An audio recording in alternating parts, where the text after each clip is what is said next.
Assalamualaikum warahmatullahi wabarakatuh.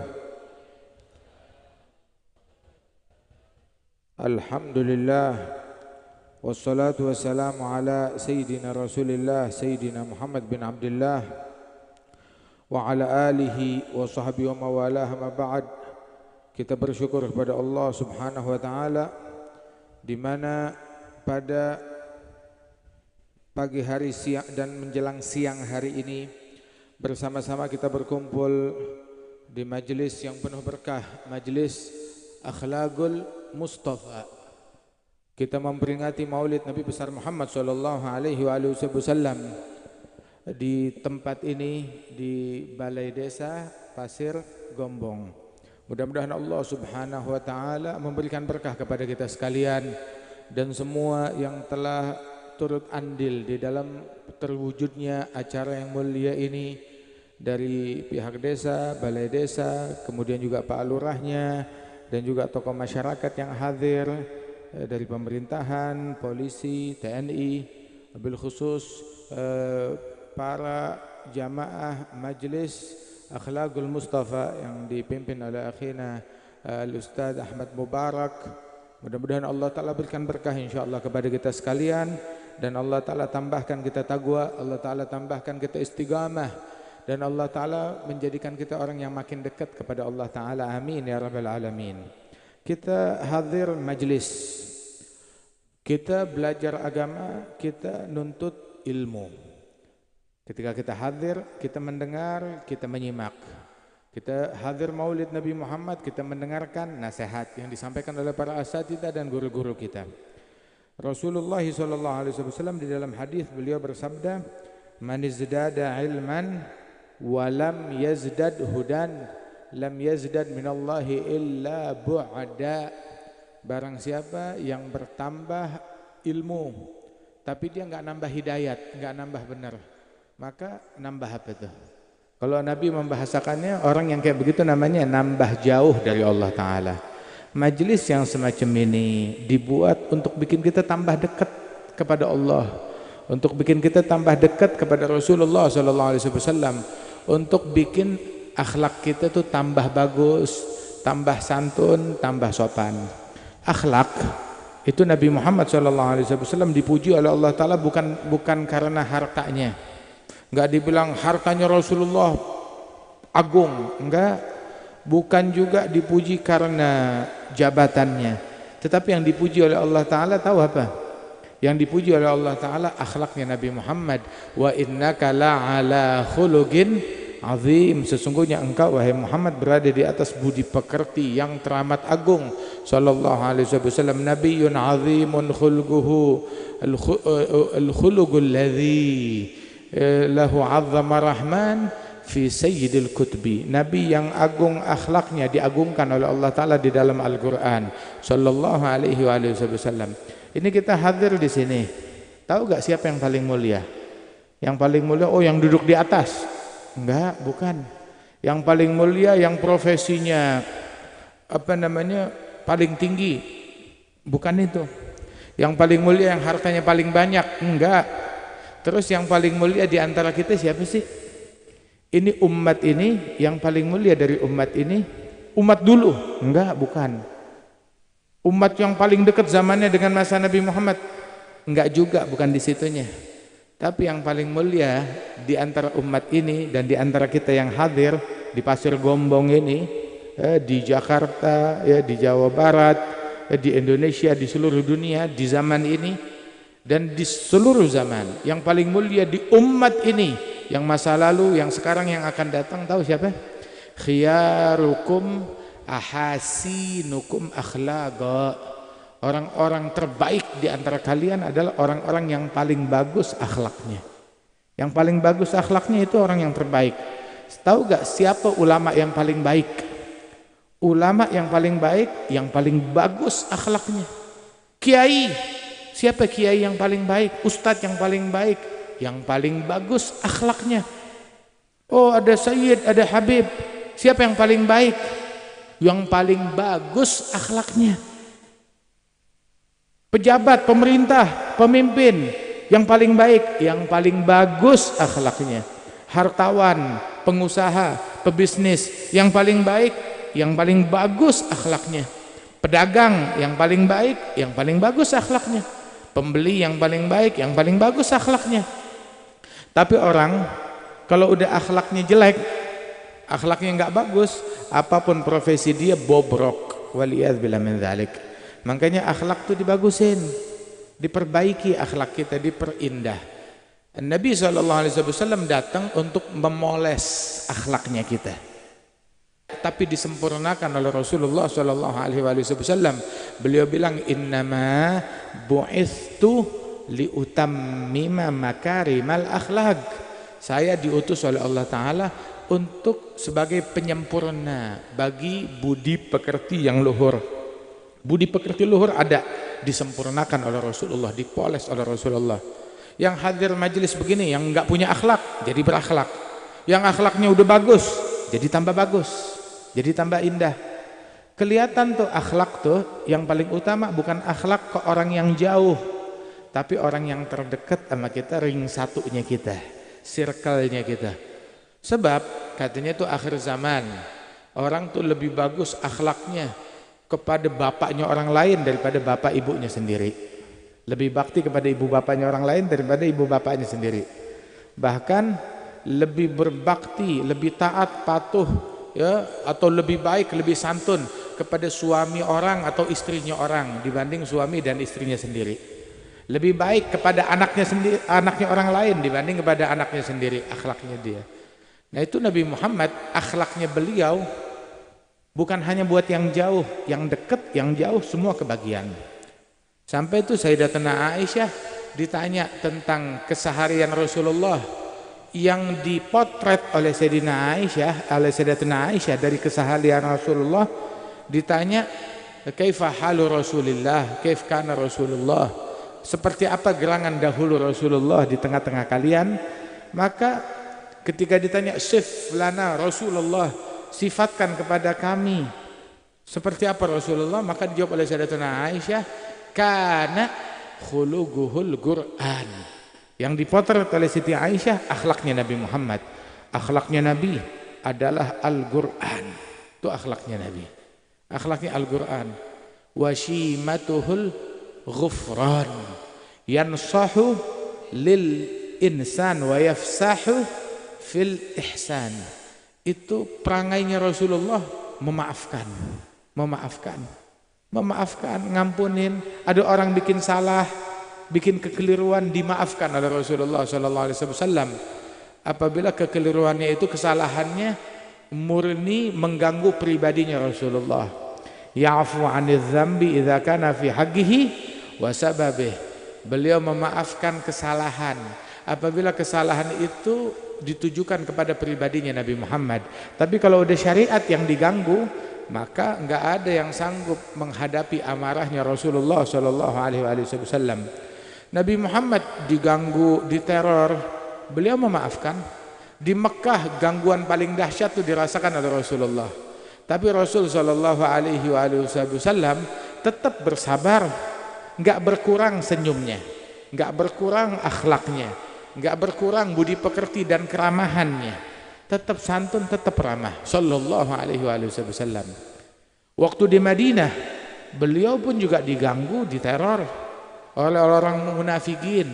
Sampai tuh orang munafik bukan cuma mengganggu pribadi Nabi Muhammad, bahkan sekeluarganya Nabi Muhammad diganggu.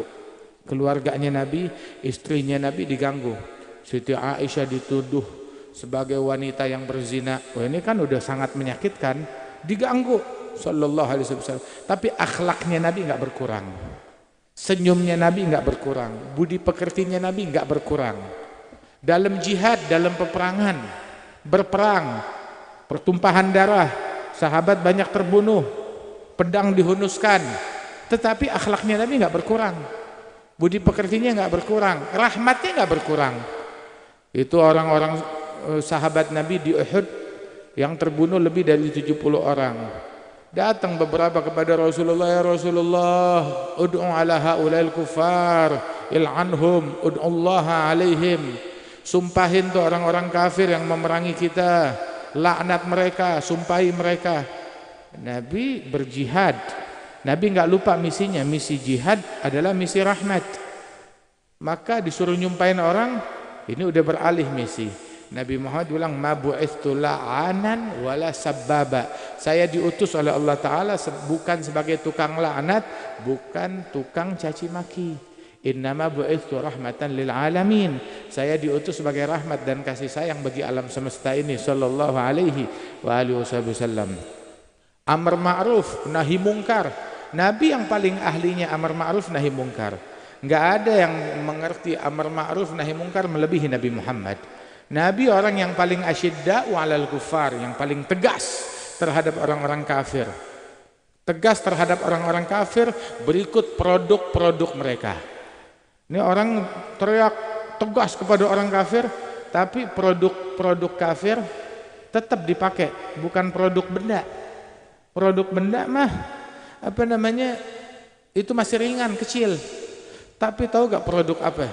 Budayanya orang kafir, perangainya orang kafir, semangatnya orang kafir. Semangatnya dia kayak semangatnya orang kafir. Motivasinya dia, obsesinya dia seperti motivasi dan obsesinya orang kafir. Yang dikejar sama seperti apa yang dikejar oleh orang kafir. Yang dia idolakan orang-orang kafir, musuh-musuh Allah. Waliyadzubillah min dzalik. Yang dia contoh, yang dia teladani begitu dalam berpakaian, di dalam cara berpikir, di dalam kebiasaan, menganggap semua yang dijejelin sama orang kafir adalah hal yang indah. Nabi SAW orang yang paling tegas terhadap orang kafir dan produk-produk mereka. Tapi enggak mengurangi senyumnya dan akhlaknya, menyapa setiap orang. Bahkan orang kafir disapa oleh Nabi Muhammad. Dijenguk ketika ada yang sakit dari orang kafir, dijenguk oleh Rasulullah. Rasul menjenguk ke rumahnya. Ada yang kelaparan, dibantu, ditolong oleh Nabi Muhammad. Diperintahkan sahabat kasih makan kepada semua orang walaupun orang kafir. Sambung silaturahmi kepada kerabat, famili walaupun dia orang yang non muslim. Sambung silaturahmi. Bakti kepada orang tua walaupun orang tuanya non muslim, tetap diajarin oleh Rasulullah sallallahu alaihi wasallam. Nabi orang yang paling tegas terhadap orang kafir, orang yang paling ruhama, penyayang sesama muslimin, orang yang paling ngerti amar ma'ruf, paling ngerti nahi mungkar. Tapi enggak ada caci maki, enggak ada sumpah serapah, enggak ada laknat mengutuk keluar dari mulutnya Rasulullah sallallahu alaihi wasallam. Ketika nahi mungkar dengan cara yang baik, disampaikan oleh Rasulullah sallallahu alaihi wasallam. Ada satu orang tuh di majelisnya Nabi, tahu-tahu dia berkata, dia interupsi, Nabi lagi ceramah, lagi ngajar, tahu-tahu dia tunjuk tangan interupsi.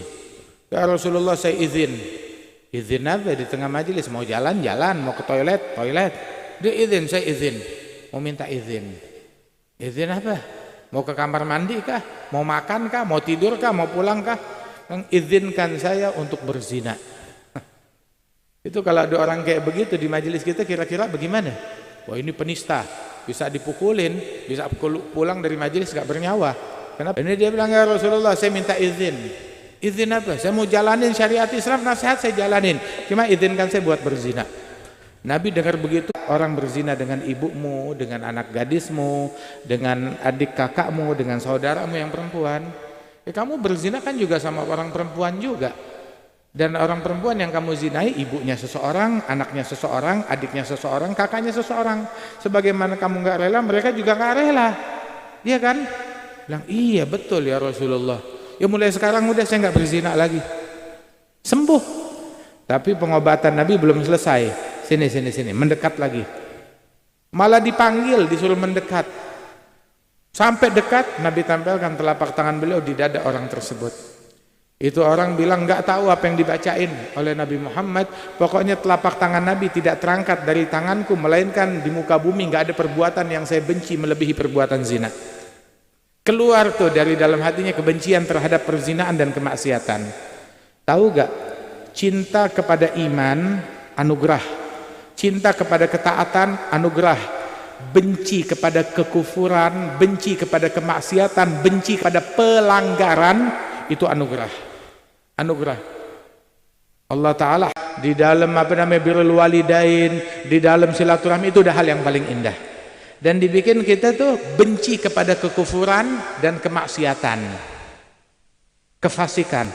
Dibikin kita benci kepada pelanggaran, benci mata ngelihat pornografi, benci mulut berucap kebohongan, berucap gosip dusta, berucap provokasi, benci kepada perbuatan demikian. Itu anugerah. Tapi kalau kita ngedengar provokasi biasa-biasa aja, hati kita tuh error, cacat. Ngedengar gitu biasa-biasa aja. Ngedengar provokasi, ngedengar kebohongan, ngedengar ghibah, ngedengar cacian, makian, ngedengar orang laknat, mengutuk, adu domba, terus hati biasa-biasa aja, berarti hati kita error. Ada yang salah dengan hati kita. Takutnya kalau hati error, meninggal dunia tuh ya iman nggak kepegang. Meninggal tanpa iman, waliyadzubillah min dzalik. Makanya ketika hati itu benci kepada kedustaan, berarti hati kita benar, anugerah. Benci kepada kebohongan, benci kepada gosip, benci kepada cacian, makian, laknat, mengutuk, provokasi, adu domba, itu benar, hatinya benar. Dibikin hati kita benci kepada perzinaan, benar, itu benar, benci kepada perzinaan, benci kepada LGBT, benci kepada orang-orang yang melakukan penyimpangan dalam seksual, benci kepada penyimpangan dalam seksual, itu benar. Terus orang-orangnya, ya orang-orang yang melakukan kejahatan dan kemaksiatan, perlu kita evakuasi, kita tolong, kita selamatin. Nabi bilang dalam hadis, ya kita diajar benci kepada kemaksiatan, tapi pelaku maksiat cintai, sayangi, kasihi, dengan kita selamatkan dia. Bagaimanapun juga pelaku kemaksiatan adalah orang yang sakit, penyakitnya kita benci, orang sakitnya kita kubur, enggak, penyakitnya kita singkirkan, tetapi orang sakitnya kita obatin, kita sembuhin. Orang pelaku maksiat sama seperti orang sakit, kita benci kepada apa yang kemarin virus apa namanya, COVID, corona, kita benci kepada virusnya. Orang yang sakitnya, sembelih aja, enggak, sembuhin. Kita benci kepada penyakit-penyakit menular lainnya, tapi orang yang sakitnya kita sembuhkan. Nah begitu juga pelaku kemaksiatan, pelaku LGBT, perzinaan, pencurian, perbuatannya kita benci, pelakunya kita selamatin. Sehingga Nabi bilang dalam hadis, unsur akhaka zaliman au mazluman, bantu bela saudaramu, baik status saudaramu itu sebagai orang yang zalim ataupun statusnya sebagai orang yang dizalimi. Sahabat bilang, ya Rasulullah, ini kayaknya salah ngomong deh, kita suruh belain saudara kita, iya, statusnya sebagai orang yang dizalimi, diganggu, pasti kita bantu. Tapi kalau dia zalim, masa kita bantuin? Enggak salah. Nabi bilang enggak salah, betul. Dia zalim, dia jahat, bantuin. Bukan bantuin bikin jahat, tapi bantuin dia pegang tangannya agar tidak melakukan kejahatan tersebut. Bantuin dia, evakuasi dia. Orang yang maksiat, dia sakit, dia terjerumus dalam api, evakuasi dia dari api, padamkan apinya dia, padamkan kemaksiatannya, selamatkan dia. Nah begitu juga kita menyikapi para pelaku maksiat, selamatkan dan evakuasi. Ada satu orang di zamannya Nabi minum minuman keras. Saat dia minum minuman keras ditangkap, dihukum, hukum syariat. Udah selesai, terulang lagi, ketangkap mabuk-mabukan, dihukum lagi 2 kali, 3 kali, kayak begitu. Sampai di kali yang terakhir ditangkap, dihukum. Satu sahabat marah dan dia melaknat peminum dan pemabuk tersebut, dilaknat. Maka Nabi Muhammad juga marah, bukan marah kepada si peminum udah dihukum, tapi marah kepada si pencaci, pemaki, pelaknat. Nabi bilang, ini kamu ngomong gini, siapa yang kamu bela? Orang kan mikir nih, dengan dia mencaci, memaki, melaknat, saya bela Islam, saya bela Nabi, saya bela Allah, saya bela agama. Nabi bilang yang kamu bela bukan Nabi, bukan Islam, bukan agama kamu, bukan pembela Islam. Tapi kata Rasulullah, la takun aunan lisyaitan ala akhik. Jangan kamu menjadi pembelanya setan dalam menjerumuskan saudaramu. Dengan kamu membuat dia makin jauh dari Allah, kamu ngebelain setan. Dengan kamu mencaci, memaki, melaknat dia, menjerumuskan dia makin jauh ke dalam api neraka, kamu ngebelain setan, bukan ngebelain Islam, bukan ngebelain iman. Orang sakit, tolong, bantu, direhabilitasi, dibimbing, diselamatkan. Nah, itu yang diajarkan oleh Rasulullah sallallahu alaihi wasallam. Ada satu orang berzina, wanita. Alhasil datang kepada Rasulullah, ya Rasulullah, saya berzina, hukum saya. Nabi berpaling sampai tuh orang memberikan kesaksian dirinya sebagai berulang kali. Dia bilang sampai 4 kali, saya berzina, saya berzina, saya berzina. Akhirnya Nabi Muhammad nanya, kamu berzina, kamu gila ngomong begini? Enggak, saya waras dan saya betul melakukan perzinaan. Terus Nabi bertanya, kamu hamil? Iya, saya hamil. Ya sudah, pulang dulu sampai anaknya lahir. Sampai anaknya lahir. Bukan bunuh seanak-anaknya, ngapain piara anak haram, biar mati juga tuh anak. Enggak bilang begitu Nabi. Dan juga Nabi enggak bertanya, kamu berzinanya sama siapa? Sebab agama itu, Islam, menutup aib, bukan ngebongkar aib. Dia mengaku zina, ya dia yang ngaku, jangan nanya zinanya sama siapa. Nggak nanya siapa pelakunya, dia yang ngaku, ya udah. Ada orang lain nanti ngaku, ya urusan orang lain. Nanti pelakunya satu, bukan ditanya pasangan zinanya siapa, nggak ditanya. Nggak ada hadis yang meriwayatkan ya, kalau Nabi bertanya tuh, kamu berzinanya sama siapa, nggak ada. Tidak ada. Sebab Islam menutup aib, bukan ngebongkar aib.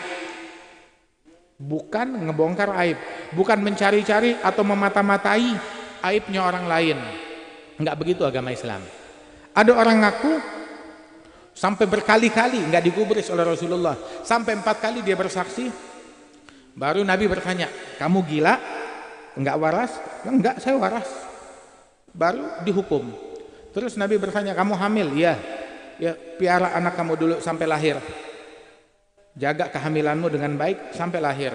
Enggak disuruh gugurkan, tidak. Suruh sampai lahir. Terus Nabi pesan kepada keluarganya, ahsinu ilaiha. Nabi bilang kepada keluarga wanita tersebut, berbuat baiklah kamu kepada wanita itu. Siapa wanita itu? Pezina. Bilang berbuat baiklah kepada dia. Nabi suruh buat baik. Bukan disuruh judesin, jahatin, bully atau pukulin, enggak. Ahsinu ilaiha, berbuat baiklah kepada dia, pelaku perzinaan tersebut. Sampai udah lahir, itu wanita udah lahir, udah melahirkan, dia kirim keluarganya kepada Rasul, tanyain ke Rasulullah, saya harus bagaimana, saya udah lahir, mau dihukum, dirajam, sekarang saya siap. Nabi bilang, susuin sampai selesai. Disusuin 2 tahun sampai selesai. Udah anaknya menyusu, padahal kalau dia mau kabur bisa, tapi nggak kabur. Tanya lagi sama Rasulullah, saya udah melahirkan, saya udah menyusui, sekarang bagaimana? Saya udah selesai, segera hukum saya. Akhirnya dihukum itu saat dia dihukum rajam sesuai hukum Islam yang berlaku. Maka ada beberapa orang ngomong, lihat matinya seperti matinya anjing dilemparin batu. Nabi dengar gitu marah. Nabi berkata, tahu gak, ini wanita yang kamu maki, saat ini dia sedang mandi di sungai surga. Di surga, lagi senang-senang di sungai surga. Bagaimana kamu bilang dia seperti anjing? Siapa yang lebih mulia dari wanita ini? Orang yang mempersembahkan nyawanya untuk menebus dosanya kepada Allah Ta'ala. Siapa yang lebih mulia? Islam gak ngajarin untuk merendahkan walaupun mantan pelaku maksiat. Kita gak boleh merendahkan. Pezina, ya dia bezina sekali, Katakan berzina 1000 kali dulu. Sekarang dia udah nggak berzina lagi. Dia udah taubat. Tutup mulut, jaga. Ngajarin adab, akhlak, sopan santun kepada pelaku dosa besar. Apalagi kepada orang soleh. Apalagi kepada ulama, apalagi kepada para aulia, apalagi kepada sahabat dan keluarganya Nabi Muhammad sallallahu alaihi wasallam.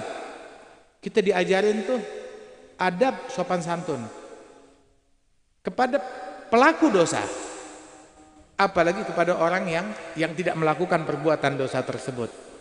Itu kata ulama bilang, seandainya ada orang berzina di depan saya, selesai dia berzina, terus dia jalan bareng saya.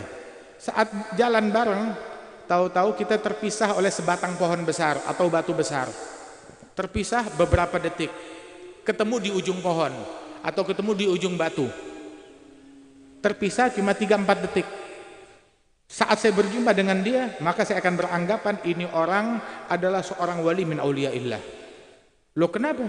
Sebab bisa aja dalam beberapa detik tersebut, dalam beberapa momen itu, dia bertaubat kepada Allah dan taubatnya diterima oleh Allah Ta'ala. Dan tahu gak kedudukan orang yang bertaubat? Kedudukan orang yang bertaubat adalah kekasih Allah. Innallaha yuhibbut tawwabin wa yuhibbul mutatahhirin. Allah cinta kepada orang-orang yang gemar bertaubat dan orang-orang yang gemar bersuci. Jangan sangka buruk sama orang, apalagi mencemooh orang lain atas keburukan yang dia punya. Mencemooh orang, orang cacat, awas kamu dibikin cacat juga. Mencemooh orang dengan warna kulitnya, hati-hati. Mencemooh fisik orang lain, ataupun mencemooh sifat orang lain. Tuh pelaku maksiat najis, hati-hati. Itu barang siapa yang mencemooh seseorang akan suatu keburukan tanpa hak dia mencemoohnya, bakal datang waktu dia terjeblos dalam keburukan tersebut, dalam dosa tersebut. Waliyadzubillah min dzalik. Makanya bersikap adab kepada Allah Subhanahu wa taala. Jangan mencemooh orang, jangan mencaci orang, siapapun orangnya. Muslim, la yaskhar qaumun min qaumin asa ayyakunu khairam minhum. Janganlah sekelompok kaum mencemooh kaum lain. Apalagi alasan mencemoohnya gara-gara hal duniawi. Gara-gara apa? Gara-gara beda partai. Gara-gara beda calon. Wah, saya dukung calon yang sini, dia dukung calon yang situ. Ini adalah pemikiran primitif, pemikiran manusia purba, jauh dari peradaban, pemikiran orang yang biadab, yang ngajak musuhan gara-gara beda calon, gara-gara beda partai. Apalagi gara-gara beda calon, beda partai, saling mengkafirkan sesama pendukung, saling memunafikkan. Wah, munafik kamu, wah kafir kamu. Nggak boleh begitu, itu bukan ajaran Islam. Kita dilarang mengkafirkan sesama muslim, mencaci sesama muslim. Tahu gak termasuk maksiat mata apa? Bihasabi imri'in minasyarr ayyahgira akhahul muslim. Ketika dia merendahkan muslim lain, memandang muslim lain dengan pandangan yang meremehkan, itu adalah sebuah kejahatan besar. Walaupun yang diremehkan, nggak boleh mencaci sesama muslim, merendahkan muslim, gosipin muslim. Termasuk juga sesama muslim, tahu siapa? Pejabat. Nggak boleh mencaci muslim, tapi mencaci pejabat boleh. Lah kan dia muslim. Mencaci muslim nggak boleh, mencaci presiden ya sama, presiden juga muslim. Mencaci menteri ya sama, nggak boleh juga. Mencaci gubernur, mencaci wali kota, mencaci calon ini nggak boleh. Haram. Jangan menghalal-halalkan sesuatu yang diharamkan oleh Allah Ta'ala. Sibabul muslim fusug wa qitaluhu kufur wa la'nuhu kaqatlih. Nabi bilang mencaci muslim lain adalah perbuatan fasik. Dan juga kata Rasul sallallahu alaihi wasallam, menghalalkan darah orang lain adalah kufur. Menghalalkan, memerangi, membunuh orang lain adalah kekufuran. Dan melaknat muslim lain sama seperti membunuh, melakukan dosa pembunuhan. Waliyadzubillah min dzalik. Makanya tuh jaga mulut, jangan mencaci, jangan memaki, jangan mendengki. Orang yang ngajarin kita mendengki bukan orang, iblis. Tapi mukanya manusia, anteknya iblis. Lidahnya bawa Quran, bawa hadis, tapi ngajak orang saling mendengki, membenci, memprovokasi massa. Bukan lidahnya Nabi, lidah iblis, penyambung lidahnya iblis. Loh, kenapa ngomong begitu? Allah yang bilang dalam Al-Quran. Allah bilang, innama yuridu syaitan ayyuqi'a bainakumul adawata wal baghdha. Misinya syaitan menempatkan di tengah-tengah masyarakat permusuhan dan kebencian. Yang ngajarin benci iblis. Lidahnya, penyambung lidahnya iblis. Waliyadzubillah min dzalik. Islam enggak ngajarin kebencian, enggak ngajarin kedengkian, enggak ngajarin permusuhan. Bahkan terhadap pelaku maksiat. Oh, ini ngajarin saling benci, saling dengki. Apalagi ngajarin benci kepada aulia wa shalihin. Ngajarin benci kepada wali songo, ngajarin benci kepada wali-wali yang ada di bumi Indonesia ini, ngajarin benci kepada wali yang hidup di zaman dulu. Seandainya kita cinta kepada sejuta wali dan kita memusuhi satu wali, maka orang yang memusuhi satu wali berpotensi matinya su'il khatimah. Bilang, saya cinta sejuta wali, saya cuma benci sama satu wali yang itu. Iya. Itu kata Allah Ta'ala dalam hadits qudsi fi Sahih Bukhari, man adali waliyan faqad adzantuhu bil harb. Yang memusuhi satu wali, aku nyatakan perang. Gimana kalau 2, 3, 4, 5, 10, 100? Orang kalau diperangi oleh Allah, bagaimana bisa mati dalam Islam, dalam iman? Nauzubillah min dzalik. Nah, karenanya itu cintai semua orang. Anggap setiap orang yang kita temui, jangan-jangan dia min auliyaillah, nggak rugi kita. Anggap tiap malam yang kita lalui, jangan-jangan itu malam Lailatul Qadar. Anggap setiap jam yang kita lalui, jangan-jangan itu adalah jam dikabulkannya doa di hadapan Allah Subhanahu wa taala. Ya, kita hadir di majelis ini, insya Allah akhlak kita makin bagus, makin taqwa, makin istiqamah. Dan insya Allah saat kita ini adalah saat dikabulkannya doa. Wah, memang hari terik, panas, tapi alhamdulillah mulai adem tuh. Masya Allah. Mudah-mudahan Allah Subhanahu wa taala enggak cicipkan kita teriknya panas di hari kiamat. Dianugerahkan kita tempat bernaung di hari kiamat, di bawah benderanya Nabi Muhammad, di tempat VIP. Enggak ada tempat bernaung kecuali tempat yang disediakan oleh Allah Ta'ala. Ya Allah, jadikanlah kita di tempat tersebut. Jauhkan kita dari penderitaan di hari kiamat, dari kesedihan di hari kiamat, dari kesusahan di hari kiamat. Kumpulkan kita bersama Nabi Muhammad. Ya Rabb, sebagaimana Engkau kumpulkan kami di majelis ini dalam rindu dan cinta kepada Nabi Muhammad di maulid ini, izinkan mata kami esok hari kiamat menatap wajah Nabi Muhammad di dunia dan di akhirat. Izinkan tangan kami menyalami tangan Nabi Muhammad, mencium tangannya Rasulullah sallallahu alaihi wasallam. Izinkan kami untuk meminum dari telaganya Rasulullah, telaga yang airnya lebih putih dari susu, lebih manis dari madu, yang meminum seteguk darinya enggak akan merasakan dahaga selamanya. Ya Rabb, izinkan kami untuk datang ke telaganya Rasulullah, meminum dari telapak tangannya Rasulullah sallallahu alaihi wasallam. Masukkan kami semua yang hadir di tempat ini di dalam syafaatnya Nabi besar Muhammad sallallahu alaihi wasallam. Jauhkan negeri kami dari bala, dari bencana, dari musibah. Jaga lingkungan kami dari keterpurukan akhlak. Jauhkan para pemuda kami, pemudi kami, umat Islam, negeri kami, lingkungan kami, jauhkan dari narkoba, dari minum-minuman keras, dari perzinahan, dari pergaulan bebas, dari kejahatan, dari kemaksiatan, dari kedengkian, dari perpecahan, dari permusuhan. Jadikan kami orang yang saling cinta karena Allah, saling mengasihi karena Allah, dan anugerahkanlah kami besok meninggal dunia dalam kalimat la ilaha illallah.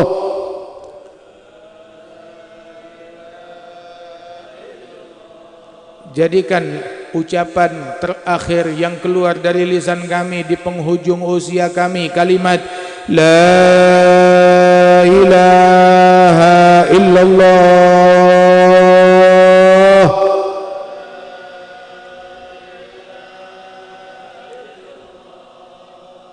Kumpulkan kami semua bersama keluarga, kerabat, famili kami, lingkungan masyarakat kami di bawah bendera Nabi Muhammad bersama para ahli la ilaha illallah.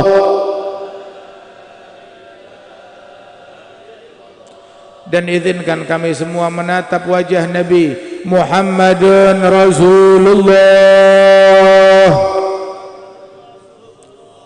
sallallahu alaihi wa alihi wa sahbihi wa sallam.